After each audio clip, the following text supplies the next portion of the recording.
the buyer may provide swatch of the fabric, scan the print design depending upon the style situation. Buyer also specifies the testing method of the fabric like fastness properties, strength measurement, এগুলো ওই যে বললাম সব একটা ফেব্রিকের সম্পর্কে যত information থাকে সবই এখানে দেওয়া থাকে।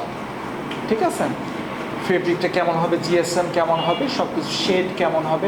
অনেক সময় সরাসরি ফেব্রিক দিতেও পারে বায়ার, হ্যাঁ এই ফেব্রিকে তৈরি করতে হবে, ফেব্রিক দিয়েও এখানে সেটা বলছে, ফেব্রিক দিতেও পারে, ফেব্রিকে স্ক্যান করেও দিতে পারে। স্ক্যানার আসছে না, স্ক্যানার দিয়ে স্ক্যান করলে ফেব্রিকের কিন্তু ওই রকমই অ্যাপিয়ারেন্স আসবে না। একটা ওভেন ফেব্রিক মনে করেন স্ট্রাইপ না সরি চেক, যেটা আমরা ইউজ করা হয়, ওটা স্ক্যান করলে আসবে না, রেড ব্লু হোয়াইট, হ্যাঁ রেড হোয়াইট আরও ভালোভাবে বোঝা যাবে।